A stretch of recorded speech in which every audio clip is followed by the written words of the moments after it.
Well, last time we got to chat with each other, one point you brought up I thought was kind of interesting. We talked about Jesus didn't come for this physical kingdom, physical war. And you mentioned when he was before Pilate. And that made me start thinking about everything that Jesus had to suffer.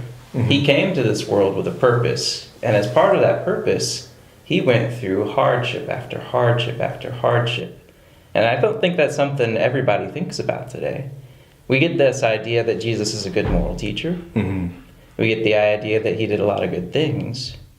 But we kind of get the idea that that's all it was. Yeah.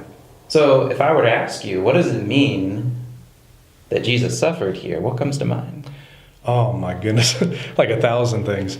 Number one, I think that first of all, it's foreign for us.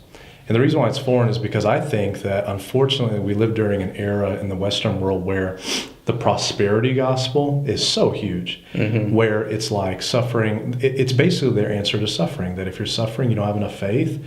And that's really sad that that's how we deal with it, that really Jesus died so we can have this abundant life kind of picture. But it also didn't really make sense to them either.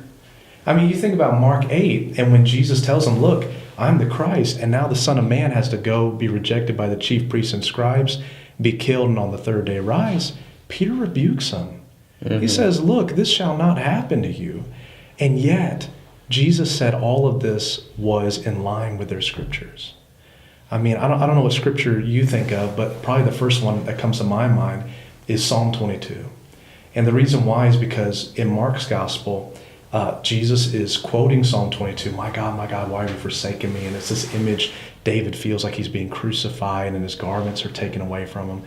And Jesus somehow saw that as something that had to be accomplished in his life. So suffering is very much a part of Christ's gospel and also the life of a disciple. That's the first thing that comes to my mind. Yeah. And just to add to that, I think it gets the idea that there is a purpose to the suffering. The things people go through, there's a reason for it. Jesus, I always go back to the very first mention of Jesus, even though it doesn't say his name, Genesis. Yeah. He shall bruise your heel, you shall bruise his head. In striking down Satan and taking down death, he had to suffer to do that. Absolutely.